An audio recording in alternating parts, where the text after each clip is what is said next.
Uncle Edi dan Bapak Ibu sekalian yang saya hormati dan kasihi, saya pagi ini sebenarnya ya tadi malam Bu Aisyah barusan WhatsApp saya. Pak Budiman jangan lupa besok. Oh iya, sebentar saya lagi mikir mau ngomong apa besok. Baru bikin jadinya. Jadi ini masih sangat hangat ya bahannya ya. Ya Bapak Ibu seperti yang tadi Uncle Edi juga udah sampaikan ya. Saya juga ya memang begitulah zaman sekarang. Kalau zaman saya masih kecil dulu, itu kalau ada anak nangis ya, balita nangis, ya itu ditepuk-tepuk pundaknya, dikasih untuk menenangkan si anak yang nangis. Tapi di zaman sekarang, Uncle Edi, kalau saya lihat ada anak nangis yang dikasih ibunya tablet, atau handphone ya, langsung berhenti nangisnya. Jadi ini dunia baru. Bahkan kita yang ngomel kok hidup kita dikuasai oleh gadget gitu, ya nggak bisa protes karena dari bayi pun bayinya berhenti nangis kalau dikasih gadget gitu. Jadi itu pasti akan terbawa sampai ke masa dia nanti besar. Dan kalau kemarin ribut-ribut milenial, sekarang sudah katanya milenial lawan kolonial gitu ya. Jadi ibu-ibu, bapak-bapak yang lahirnya di atas tahun atau 80 up lah ya, atau sebelum tahun 80, ya itu dianggapnya sudah masuk ke masa kolonial lah. Jadi kita hard time banget tuh, punya waktu yang sangat sulit untuk berhadapan dengan para milenial ya. Saya percaya nih banyak sekali yang di rumah ini ribut antara orang tua dan anak gara-gara main, anaknya hampir yang tadi Uncle Edi bilang 24 jam ya, on ya, bahkan sambil dicas pun masih on itu ya. Jadi main game, apalagi Mobile Legend, PUBG, macam-macam lah ya, CS lah segala macam. Jangan salah, ini salah satu adalah peluang bisnis masa depan sebagai pemain e-sport.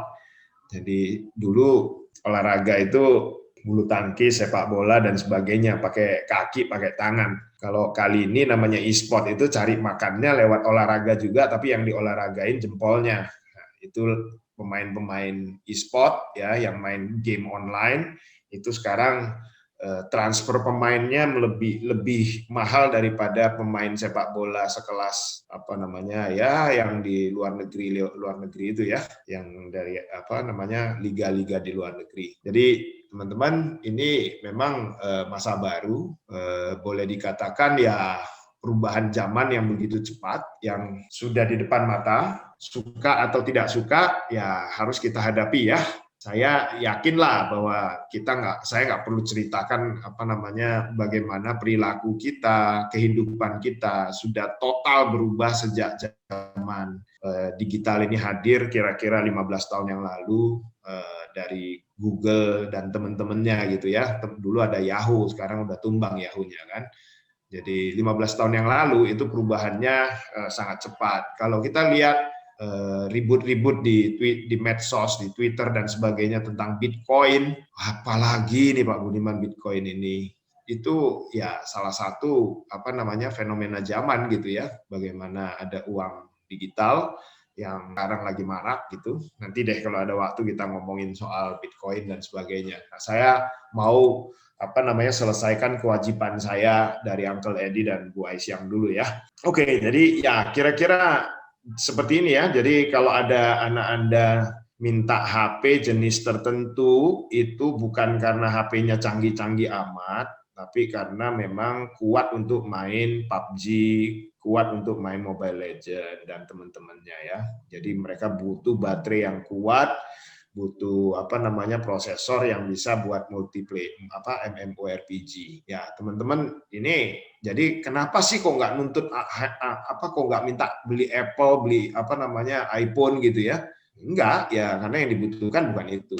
Teman-teman, saya ini data saya masih lama ya. Saya mulai berkecimpung di dunia digital ini 11 tahun yang lalu. Dimulai dari ya ini untuk sekedar latar belakang supaya kita nanti kalau diskusi Anda mau nanya apa, saya kurang lebih lingkupnya bisa diketahui ya. Jadi pertama kali kira-kira 11 tahun yang lalu saya mulai berkecimpung di dunia game. Jadi 16 anak yang memang hobi main game sampai nggak tidur-tidur kata Uncle Edi tadi, itu memutuskan untuk bertobat, malah bertobatnya adalah ayo kita bikin game. Jadi 16 anak membuat perusahaan game dan namanya Agate. Agate ini adalah perusahaan game yang terbesar di Indonesia, 300 orang yang memprogram di sana sekarang ya, yang bikin gambar sampai program. Jadi saya selalu ingin mengatakan bahwa siapapun anak-anak yang bisa main game, saya nggak pernah puji kalau dia tidak bisa bikin game. Jadi jangan cuma bisa main game, Anda harus bisa bikin game. Nah, ini dibuktikan dengan adanya Agate. Kita boleh dibilang udah nggak ada company perusahaan game yang lebih besar dari Agate ya di Indonesia. Ini satu-satunya perusahaan game yang 300 orang dan gamenya banyak di luar negeri kebanyakan malah yang dimainkan ya. Ini tahun 2018 sekitar 22. Saya mungkin hari ini ada 30 kurang lebih yang saya sudah dirikan bersama teman-teman dan Aruna ini adalah perikanan ya, perikanan platform perikanan terbesar di Indonesia. Dua-duanya ini Agate maupun Aruna ya ini satu game terbesar, satu perikanan terbesar di Indonesia. Ini dua-duanya sudah valuasinya sudah sangat gede. Nah, Gits ini developer, jadi software developer. Kalau Anda tahu tiket.com, belanja.com dan lain-lain yang ngembangin orang-orang ini. Terus No Limit ini big data analysis. Kalau ada pilkada dan lain-lain, bagaimana mengerti bahwa si calon gubernur ini bikin isu apa, dia lagi kampanye apa, bagaimana counternya segala macam, big data lah ya. Ini untuk brand dan lain-lain itu di situ. Techpolitan ini gampang dilihat, ada di The Breeze. Ini tempat untuk main game sekaligus belajar game, belajar untuk gambar, bikin animasi. Animasinya keren-keren. Jadi sekarang film yang di China, Monkey King yang akan rilis itu sebagian dibikin dari teman-teman di sini. Film ya, jadi animasi, juga coding school. Yang 6 itu pupuk, yang ke-7 ini mushroom ini adalah meatless kingdom, jadi dia itu adalah plant based meat ya, kita bikin daging tapi udah dasarnya dari tumbuhan tapi nggak mau dari terigu. Jadi kita mau menghindari gluten. Yang ini kandang ayam, yang ini nelayan ini adalah marketplace perikanan. Yang nomor 10 adalah satelit, yang nomor 11 adalah Halodoc-nya, tapi yang base klinik, ini lagi gede, lagi naik daun karena banyak rapid test sama vaksinasi, ini semua di sini. Ada Cloud Kitchen, Pora, terus ini pertanian, Prestani, dan Elegan ini pertanian, Klik Cair ini fintech, Awan Tunai juga ada, jadi ada 2 fintech yang saya tangani, Bank Maju Koperasi dan lain-lain. Reski ini cyber security, Endeavor tempat NGO untuk melahirkan startup dan sebagainya ya. Jadi kalau ada startup yang gede-gede kayak Warung Pintar dan sebagainya, biasanya mereka ketemu saya untuk diskusi untuk memperbesar Warung Pintar bagaimana ini ya banyak lah. Jadi saya ini bahan bangunan, ini komoditi, dan ekspor impor dan sebagainya, mungkin sekarang ada kurang lebih 30. Jadi ini semua platform yang dikerjakan dari basis digital ya. Nah, saya mau memberitahu karena hari ini kita bicara soal potensi bisnis daring ya. Nah, saya ingin Bapak Ibu dan adik-adik di ruangan ini melihat bahwa di Indonesia ini betul-betul sangat punya potensi untuk para kita ini ladang yang subur untuk membesarkan bisnis daring. Jadi kalau Anda lihat, ini bukan logo, ini logo semua pasti Anda kenal ya. Gojek tahu, Tokopedia tahu, Traveloka tahu, Bukalapak, OVO, GoPay, dan lain-lain, itu Anda pasti tahu. Bahkan mungkin sebagian hidup Anda sudah tidak bisa lepas dari ini. Ya, nah ini valuasinya Gojek yang terakhir sudah 11 billion ya, bukan 9,5 lagi, udah di atas 10, itu namanya dekakon. Kalau dirupiahkan berapa Pak? 100 kurang lebih 165 triliun valuasinya Gojek. Yang dimulai dari nol ya, artinya ya somebody from nowhere lah bikin Gojek gitu ya. Tokopedia juga begitu. Yang menariknya dari semua ini adalah begini, yang Bapak Ibu perlu tahu. Kalau zaman dulu Anda pengen jadi punya perusahaan besar, Bapak Anda harus konglomerat. Ya, makanya kalau zaman dulu itu pengen TV yang layar datar, ya tunggulah Mitsubishi Toshiba atau apa ngeluarin TV layar datar. Kalau mau lihat TV yang lebih canggih lagi ya tunggu Toshiba lah, Sharp lah, dan lain-lain untuk untuk mengeluarkan edisi terbarunya gitu ya. Semua perubahan-perubahan itu dari perusahaan-perusahaan gede. Tapi kalau kita saksikan 15 tahun belakangan ini, hampir tidak ada satupun perusahaan-perusahaan besar yang menghasilkan inovasi. Justru kalau Anda lihat ya, kalau kita bicara soal otomotif aja, kita berharap Toyota, Honda, Nissan, Mitsubishi, dan lain-lain itu mengeluarkan mobil yang canggih gitu ya. Ya, dari tahun ke tahun keluar, mau bodinya beda, nanti dari 5 valve jadi 6 valve, bensinnya lebih irit dan sebagainya. Tapi mereka tidak pernah menghasilkan inovasi seperti yang dilakukan oleh Elon Musk.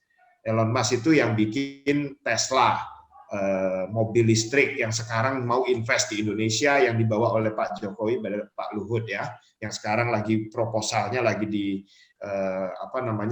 lagi direview oleh pemerintah, karena kita Indonesia ini yang punya nikel. Kalau Anda lihat baterai itu belakangnya Anda buka pasti NiLH ya, nikel lithium ya. Jadi kita punya nikel terbesar di dunia, 30% kandungan nikel dunia ada di Indonesia. Makanya mereka harus buka pabrik di sini.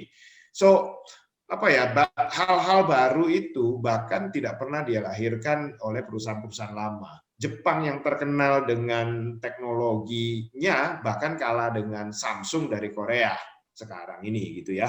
Nah, perubahan-perubahan yang begitu besar itu tidak lagi didrive oleh perusahaan-perusahaan yang dulunya besar gitu, itu yang melahirkan hal-hal baru. Bahkan ya, untuk Anda ketahui, Astra saja baru masuk ke Gojek setelah round kelima apa keempat kalau nggak salah itu. Yang valuasinya udah segede gajah dia baru masuk. Artinya ya dia ngeluarin duit triliunan dengan dapat share atau dapat sahamnya sangat kecil gitu.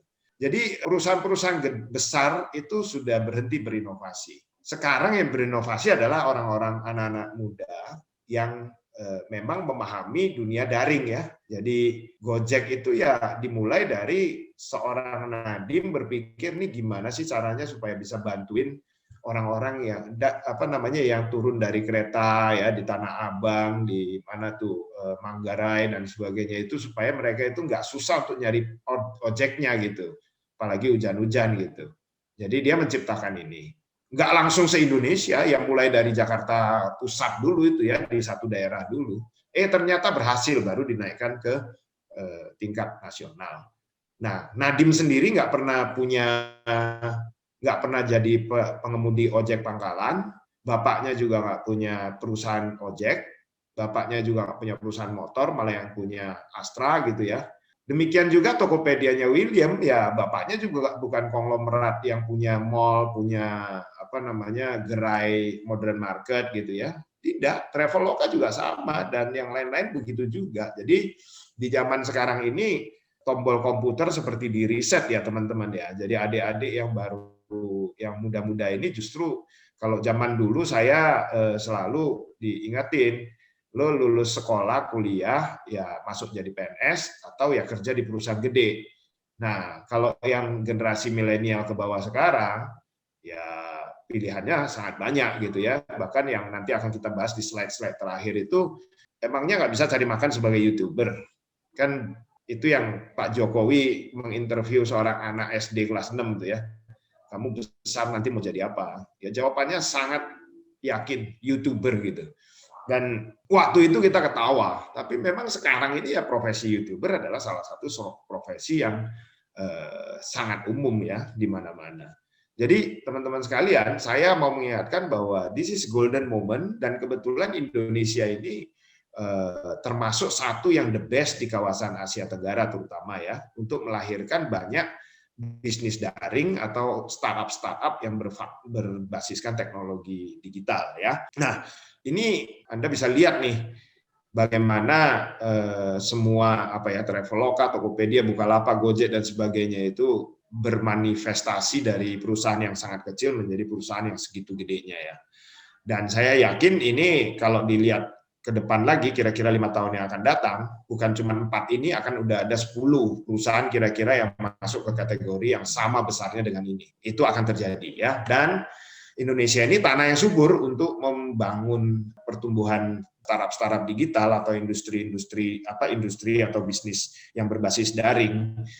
Kita posisi kelima di dunia dengan jumlah 2.193 startup pada tahun 2019 setelah Amerika, India, Inggris, dan Kanada. Not bad, kita termasuk yang sangat luar biasa produktif untuk melahirkan bisnis-bisnis baru. Karena pada kenyataannya orang Indonesia memang kreatif ya. Nah, kita tidak hanya unggul di kualitas startup kita pun nggak kalah bagus dengan yang lain-lain. Bahkan kita udah ada 4 unicorn sekarang dan akan tambah lagi dengan beberapa yang lain gitu ya. Ini akan terus berlanjut dan jadi dunia yang akan datang pasti akan didisrupsi atau akan dikuasai oleh semua hal yang berbau digital.